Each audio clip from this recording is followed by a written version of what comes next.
दोस्तों, रामायण की गाथाएं अनंत हैं। श्री राम, लक्ष्मण, सीता माता और भक्त हनुमान जी के साथ जुड़े कई रहस्य और कहानियां हैं जो कम ही लोग जानते हैं। आज हम आपको सुनाएंगे 3 अद्भुत प्रसंग।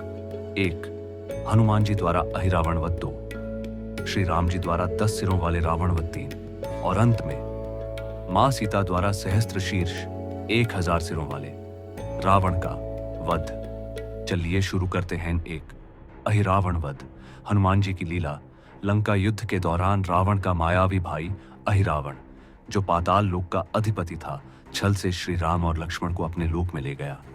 उसका संकल्प था कि वह दोनों भाइयों का बलिदान अपनी देवी को अर्पित करेगा, लेकिन प्रभु राम के दूत और भक्त हनुमान जी ने यह अपमान सहा नहीं।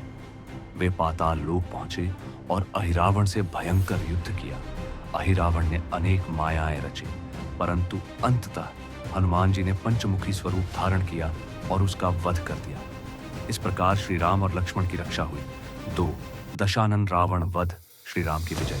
लंका का युद्ध अपने अंतिम चरण पर था। श्री राम और रावण आमने सामने खड़े थे। रावण के 10 सिर और 20 भुजाएं दिव्य अस्त्र शस्त्रों से चमक रही थी। श्री राम बार बार बाण चलाते, परंतु रावण के कटे हुए सिर फिर से उग आते। देवता चिंतित हो गए, क्या रावण को हराना संभव है? तभी रावण का भाई विभीषण आगे आया और श्री राम से बोला, प्रभु, रावण का रहस्य सिरों में नहीं, उसकी नाभि में है। वहां अमृत का कलश है। जब तक आप उसकी नाभि को लक्ष्य नहीं करेंगे, तब तक यह कभी नहीं मरेगा। यह सुनकर श्री राम ने अपने धनुष पर बाण चढ़ाया और प्रार्थना की, हे महाशक्ति, हे धर्म देवता, मुझे सामर्थ्य दो। फिर श्री राम ने अग्नि से प्रज्वलित बाण सीधे रावण की नाभि पर चलाया। बाण लगते ही रावण की गर्जना थम गई। उसके 10 सिर धड़ाम से गिर पड़े और लंका का आकाश जय श्री राम के उद्घोष से गूंज उठा। 3, सहस्त्र शीर्ष रावण वध। मां सीता का दिव्य स्वरूप कथा यहीं समाप्त नहीं हुई। रावण का एक और भयावह रूप प्रकट हुआ, सहस्त्र शीर्ष रावण। 1000 सिर, असंख्य भुजाएं और विकराल रूप। देवता भी भयभीत हो उठे। श्री राम ने बाण चलाए, लक्ष्मण ने भी अस्त्र शस्त्र बरसाए, यहां तक कि हनुमान जी ने पर्वत उठाकर प्रहार किया, लेकिन उस राक्षस पर कोई असर नहीं हुआ। तभी मां सीता ने मंद मंद मुस्कुराते हुए कहा, यह अधर्म अब मेरे हाथों ही नाश पाएगा।